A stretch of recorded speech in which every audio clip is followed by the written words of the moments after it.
It's great to be with you here today. For the next 30 minutes, I'm going to take you through about an hour's worth of material, which is good news because I'm going to go fast because I find that people listen really fast. And what we're going to talk about today is teamwork. And that's true whether you're leading an organization, leading a department, an executive team, a team of consultants, or actually consulting to a client about how to work better as a team as well. We're going to talk about overcoming the 5 dysfunctions of a team. But first, I want to put this in perspective because sometimes when I talk about teamwork, and I'm from California, so people think we're going to get naked and hold hands and hug and do a bunch of touchy-feely things. I'm not a touchy-feely guy. This is a really practical thing we're talking about. And to understand why it's so important, I think we have to understand why organizations succeed or fail.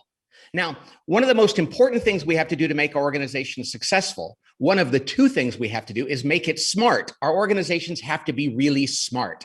That means they have to be good at the decision sciences, things like marketing and technology and strategy and finance and all the stuff you learn at business school.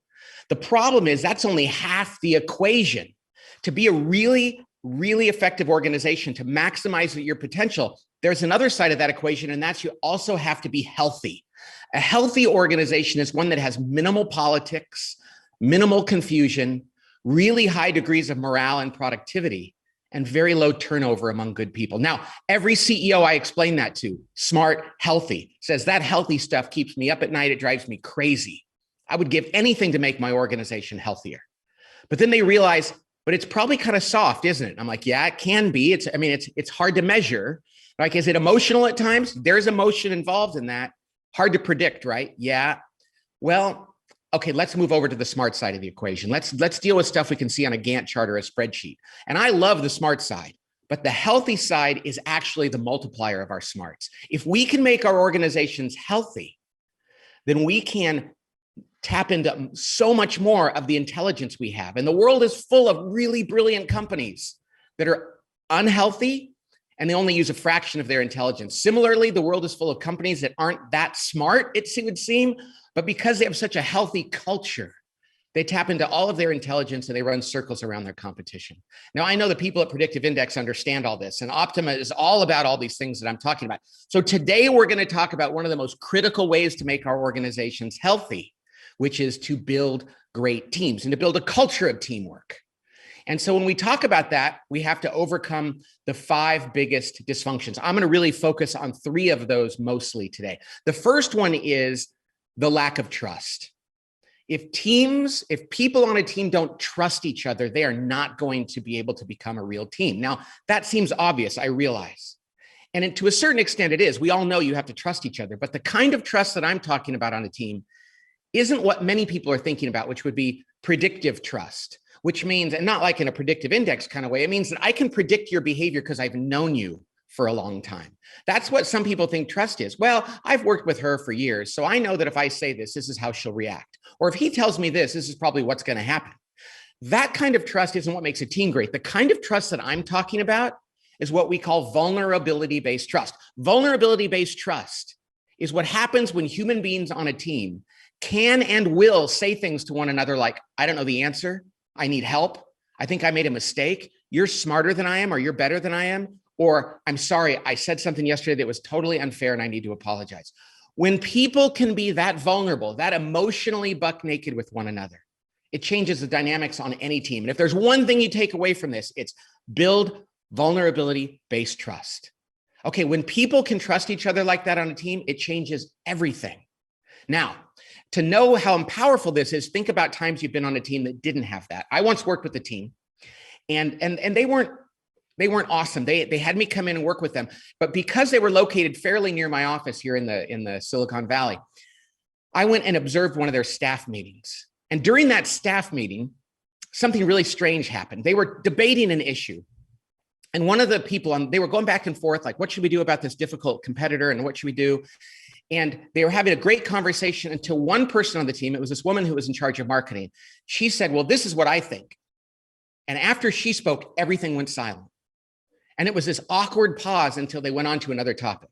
And I thought that was strange. And they were talking about another subject and she weighed in again and it went silent. And I thought there's something going on here. And after the meeting, I said to one of the people on the team, I said, why don't you guys say anything after she talks? And they said, you know why? Because we've learned that whenever she says anything, nothing we say is going to matter. She's going to dig in her heels. She's going to demand that she's right. She's never once admitted she was wrong or learned anything from anybody else. So when she speaks, it's the end of the conversation. She had no capacity for being vulnerable. So we thought that was kind of strange. And so we went and did an offsite meeting with this team. And during the offsite, we talked about trust. We also talked about strategy and tactics and everything else we do, but we were talking about building a foundation of trust. And we talked about vulnerability. Well, that night after the first day of a 2-day offsite, we went to dinner at an Italian restaurant. And after dinner, she stood up with a glass of wine in her hand. She had had a few too many glasses of wine, I should say. And she raised her glass like in a toast.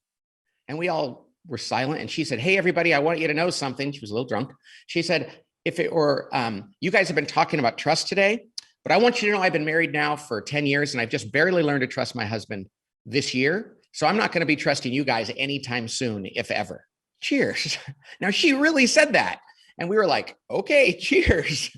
And we were like, I can't believe she said that out loud. And I went outside with the CEO of the team, a woman. She and I went outside and we said, this is the problem on our team. This is why there's no trust.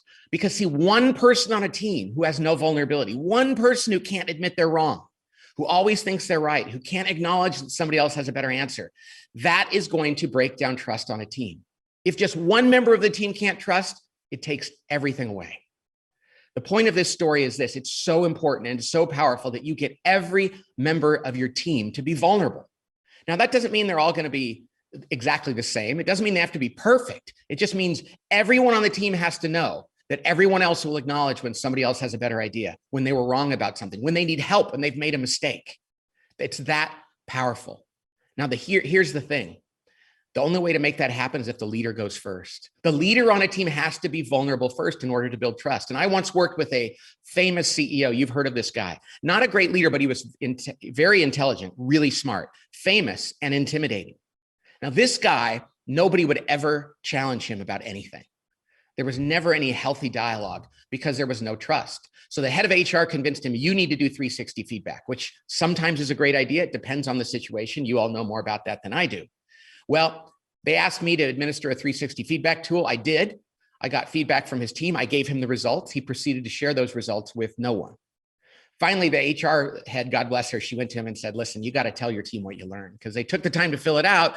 Just go over the results. And he reluctantly said, yeah. And then he allowed me as an outside consultant to observe. So he stood up in front of that team and said, okay, it says here I'm not a very good listener. What do you guys think? And they all said, no, I think you're a good listener. Yeah, you're much better than the last guy we had. Oh yeah, I think you're fine. I don't have a problem. He said, good. Okay, next one. And I was like, what? I couldn't write that in a book. I write fiction books. Nobody would believe that. Then he said, it says here I don't give enough praise or feedback. I thought I'd gotten better at this. What do you guys think? They went all the way around that table. Oh, I think you give enough praise. Yeah, I don't see a problem. I think it's fine. And that's the day I remember thinking, if I have any integrity as a consultant, I better lose a client right here or put one in jeopardy. So I got on my little chair and I squeaked up there next to the CEO. And I said, excuse me, you guys, but you're the only people who filled this out. So somebody in here had to write this stuff. It was very awkward until the head of marketing slowly raised his hand and said, yeah, I think you could be better. I think you could give more praise. I think my people only hear from you when they make a mistake. So I think you could get better at that. I wrote that. Yeah. Totally silent until the head lawyer goes, not me. I think you give plenty of feedback. And everybody else said, so do I. Everybody else did. They just killed the marketing guy. And the CEO just sat there and let it happen. And that's the day that CEO did two things. First, he lost all credibility because they were like, dude, if you can't admit what's already on this paper. And he couldn't. I couldn't believe it. Second, he sent a message to the team, don't be vulnerable. I'm not going to be vulnerable. Nobody on that team ever admitted they made a mistake. They needed help. That somebody had a better idea than they did. They always protected themselves. That company spun out of control, got sold off for a fraction of its worth, really hurt an entire region's economy because they were located in a place where they had a lot of the jobs. And you know what the Wall Street Journal said? You know what the Harvard Business School case studies and all the business magazines and newspapers said? Oh, they had some strategy issues. They had some technical problems in their product. Those were downstream symptoms. The real problem was there was no trust at the executive level, no trust, no vulnerability at all. And when there is no trust, of course, you're going to have strategy problems. Of course, you're going to make technical mistakes because if people aren't being honest, no way can you make good decisions. But bad forensic analysis makes people think it's all about the smart stuff, when in fact it was the behavioral stuff. Without trust on a team, you cannot make good decisions. You know why? Because without trust, there will be, and this is the second dysfunction of a team that we have to overcome. We have to overcome our fear of conflict. You see, trust, real vulnerability-based trust, is what allows us to engage in good conflict. You know why? Because if we trust one another, we're debating with each other, we know that as soon as somebody makes a good point, somebody's going to say, that's a good idea, let's do your thing. But when there's no trust, when people are not vulnerable, well, conflict is nothing but politics. You're just trying to win or to manipulate. See, without that vulnerability, conflict actually is a bad thing. But when you have vulnerability-based trust, conflict becomes nothing but the pursuit of truth, and it's your best friend. Conflict on a team is not only okay, it's not only good, it's necessary, but it can't happen without trust. Now, even though I say that, I think most people probably get that. Conflict is still far too rare, good conflict on a team. And I think that's because it looks different from company to company and family to family and culture to culture, and that's okay. You know, if you were to go to Japan and engage with a culturally Japanese executive team, conflict would look very different than it would in Italy, let's say. In Japan, you might not know this, I took a class on this, and I've worked with some Japanese organizations and joint ventures. If somebody on a Japanese team really disagrees with something somebody says, they're generally going to go like this. Hi, yes, hi. That means I don't really like your idea. If they hate your idea, they're going to go like this. Hi, hi. They're going to suck through their teeth. When a Japanese executive sucks through their teeth, you need to picture an Italian giving you one of these, because it's the same thing. And that's okay. Their culture is different. Even in North America, you know, I saw a cartoon years ago that showed a guy in Los Angeles, and he was essentially said to somebody, good morning. But the bubble said what he was really thinking. And in effect, it said, screw you. And then it showed a guy in New York City saying to somebody, hey, screw you. And the bubble said, good morning. You know, conflict looks different from culture to culture, family to family, company to company. That's okay. What can't happen, though, is people cannot be holding back their opinions. They have to weigh in. They have to disagree, even passionately, when they believe something. If a team can't do that, they cannot make good decisions. And the job of a leader is to demand, to draw out conflict when there's trust, so that people speak out and do not hold their peace. Okay? This is critical on a team. Now, what's interesting is far too many organizations have this. And I think our society is far too much like this now. And I think a good way to look at it is the kind of organizations that struggle with conflict the most are actually churches. You know why? Because churches too often think that to disagree, even passionately, to argue is unkind. And it's not. In fact, if you love somebody, you should disagree with them on something important. If my wife and I disagree on something around raising my children, we should debate it, because we want to do the right thing. But too often in churches and in many other organizations, people go to meetings and they smile and they nod their head and they go, okay, yeah. And they don't disagree. Then they go out in the parking lot and they say, I think that guy's an idiot. Or in the South, they say, bless her heart, she's really stupid. We have to get good at disagreeing and know that that's actually going to build trust and lead to better decisions. And you know what that's also going to lead to? It's going to lead to commitment. You see, when people weigh in on decisions, they will buy into those decisions. When they weigh in, they will buy in. That doesn't mean you have to have consensus. In fact, I think consensus is a 4-letter word. If people all agree on something, they're probably pretending, and you're probably making mediocre decisions. Sometimes they do, and it's just obviously the right decision. Thank God. But oftentimes we try to get consensus. We wait too long to make a decision, and then we make it mutually disagreeable to everyone. What we need to do instead is build trust, and then make sure people really weigh in and disagree and push on each other. And then it's the job of the leader, if there's no natural consensus, to break the tie. That's a beautiful thing. The leader says, okay, I've heard from everybody on here. I need to make a decision now. I realize we've exhausted all of our opinions. We're going around in circles now. That's okay. And I heard everybody. And based on your input, this is what we're going to do. Do you know that even when people disagree with that decision, if they know they were heard and considered and that their opinion was factored into that decision, they will support that decision 99 times out of 100. It's only when people never weigh in, when they hold their opinion back, that they don't. Now, what do? They nod their head and then they alligator arm it. They're like, oh, let me help with that. They don't really go out and help with that decision. They see problems and they don't speak out. They're just waiting for it to fail so they can say, see, I told you, I knew it.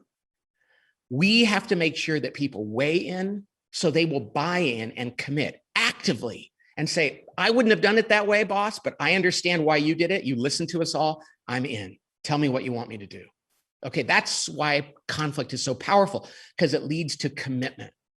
Now, why is commitment so powerful? Now, it seems obvious, gosh, people have to commit, but one of the reasons why? Because inevitably, when people commit to something, accidentally or sometimes on purpose, they stray a little bit. And when people know that everybody else on the team has committed to a decision, then they're willing to do the fourth thing, which is because we talked about first is trust, second is conflict, third is commit. The fourth thing is then we have to hold each other accountable for what we've committed to. Hold each other accountable. Notice how I said that. I didn't say the leader has to hold people accountable. The leader should not be the primary source of accountability on a team. It should be peers. Peer pressure on any team is a far better way to hold people accountable. And if you look at the best organizations in terms of accountability, you look at firefighters, police, soldiers on a rescue mission, people that work in an ER department, they hold each other accountable. They don't wait to talk to the sergeant or the captain or somebody else. They are in the midst of it and they have to hold each other accountable.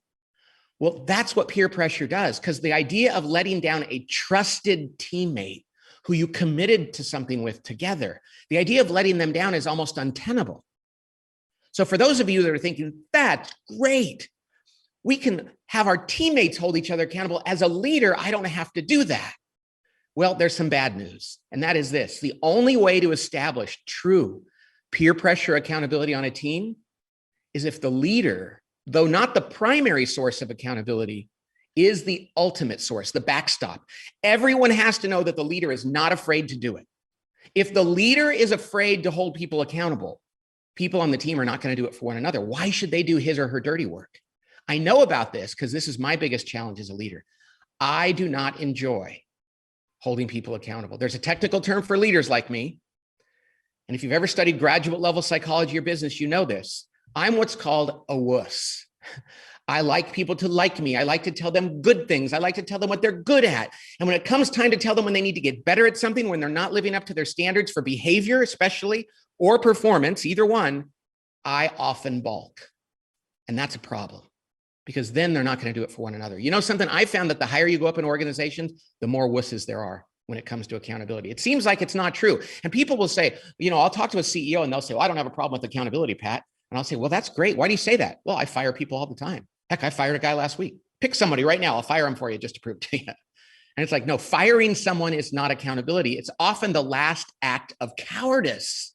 You see, accountability is confronting somebody and saying, this has to change. I once worked with a CEO. He had been hired to turn around a company in trouble.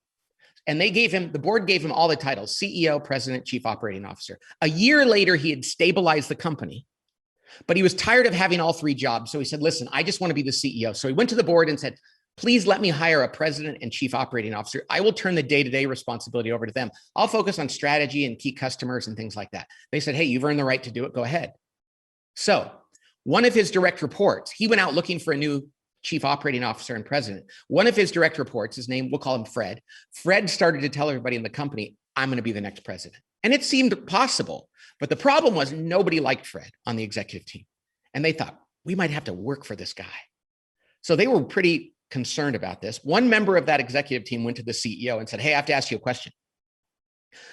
Did you know that Fred is telling everybody he's going to be the next president? And the CEO said, I did not know that. I had no idea. He goes, oh, okay. Next question. Is he going to be the next president? The CEO said, absolutely not. I would never make him the president. That'd be a terrible idea. Okay, good. Whew, that's great. So last thing, are you going to tell him to stop telling everybody that? Honestly, here's what the CEO said. He said, oh, I don't have the time and the energy for that. I don't have the time and the energy for those kinds of conversations. And I hear that kind of answer from a lot of senior executives who say, oh, I'm busy with other things. I've got Wall Street to worry about. I've got angry customers. I've got some lawsuits to deal with, The truth of the matter is, I don't know. Can you imagine? Hey, Fred, it's the CEO. How you doing? Hey, you're not going to be the next. No, you're not going to be the next president. You should stop telling everybody that, because you're kind of pissing me off. And if you don't stop, something bad might happen to you. All right. Hey, you have a great day. Talk to you later. Bye-bye. I don't think that took more than 15 seconds. I'm not tired. So many leaders don't have that conversation. Once I worked directly for the CEO of a company, fairly large organization. I was in charge of leadership development and communication. I had my annual budget review with the chief financial officer. He said to me, Pat, he was an old school curmudgeon CFO. He said, Pat, if it were up to me, I'd fire you and put all the savings from your programs to the bottom line of the company because I think these programs you do are silly. So I'm from California, so I thanked him for sharing, and I said, but here's the deal, Fred, you need to go to the CEO and tell him that you think these are dumb programs and either convince him that you're right and put me out of my misery, or let him convince you he's right because these are his programs and you got to get on board. He goes, I'm not going to talk to him. I don't care. I said, then I'm going to. Fine, go for it. Knocked on the CEO's door. I said, Mark, Fred hates these programs. He doesn't even send his people to them. He criticizes them publicly. Go talk to the guy. He goes, oh, Fred, that's just Fred. Everybody knows he's like that. I said, well, not everybody knows Fred. It's a big company. But even if they do, it hurts the programs. It makes the executive team look bad. Just go talk to him. He goes, I don't have time, Pat. I got so many things to worry about. I'm not going to do that. Now, what do you notice about both of those examples? They were not too tired or too busy to hold them accountable for missing their numbers. Hey, I find even the wussiest CEOs will do that. They didn't have the time and the energy to hold them accountable for their behaviors. Behavioral accountability always comes first. We have to, as leaders, hold people accountable for the behaviors that ultimately lead to results. So many leaders I know would rather wait till the numbers come in until they fail so they can say, hey, I like you, but the numbers speak for themselves. But we see the behaviors, and we have to be able to turn to people at a meeting and say, you're talking too much in a meeting. You're not preparing for your stuff. The way you're talking to your peers isn't going to get trust with them. The best leaders in the world do that. My favorite leader who does that is Alan Mulally, who ran the Ford Motor Company when they turned it around in like 2008. And he had this thing that I call lovable accountability, joyful accountability. He could go to somebody who wasn't behaving well and say, hey, you can't do that anymore. And the guy would complain and he'd go, it's okay. And the guy'd say, it's okay. And he goes, yeah, you don't have to work here. We'll still be friends. And I mean that. And he wasn't snarky about it either. He said, if you want to work here, though, this is how we have to act. It's up to you. He fired very few people from Ford when he turned it around. A lot left on their own. And a lot changed. And he did that because he was not afraid to hold them accountable. Hey, holding people accountable is an act of love. It's an act of love because people need to be held accountable to get better. And when we don't hold people accountable, and I learned this for myself, it's an act of selfishness. I don't want them to blame me. I'm not doing it for them. I used to say, well, I care about people so much, I don't want to do that. Nope, I care about me. A lack of accountability crushes teams, and we have to get better at it. Okay. The last dysfunction we have to overcome is what I call the inattention to results. Now, the inattention to results, this seems odd because most of the leaders I work with say, I care about results, but then I say, whose results? And they say, well, my department or my career, or I care about my salary, or my bonus structure and my goals. The question is this, do you care more about the collective results of your team or about your individual results? And so many leaders I know, so many, under the influence of no wine or bourbon, will tell you, listen, Pat, I hired most of the people that work in my department. I sit near them. I like what they do. That's my subject matter. I think they want me to be loyal to them, and I kind of like being their leader. I would say the team I lead is probably my number one team, but the executive team is a close second. Now, that's so common, so natural, so dangerous. Because when people are on a team, but they prioritize the team they lead below versus the team they're on, then our teams become like the United Nations or Congress, where people lobby for their constituents rather than trying to solve problems for the greater good. So we have to make sure that their number one team, their number one priority is the team they're on, not the team they lead. So results for the entire organization and the entire team, that's what the goal of all this is. But you're not going to get those results if people aren't holding each other accountable. And that's up to us to set that standard. But people are not going to be holding each other accountable if they haven't committed to the decisions, if they're passive about that, if they haven't really, truly committed. They're not going to commit if they haven't had good conflict, if they haven't weighed in to buy in. And they're not going to have conflict if they don't trust each other and they're not vulnerable. Those are the 5 ways to overcome the dysfunctions of a team. And that's a key to making any organization healthy, which is even more than making it smart. I want to encourage you to go out and build trust on your team. If you do that, you have a much better chance of overcoming the fear of conflict, the unwillingness to commit, the unwillingness to hold each other accountable, and to focus on results. So go back and start by building trust. Get people to know each other, to reveal things about themselves. It doesn't have to be their inner childhood. It could just be who they are, what they're good at, what they're not good at. Of course, the predictive index has all kinds of information about that. When people get comfortable with who they are, trust goes up and everything gets a lot easier. So good luck on that. And I hope this serves you well. God bless.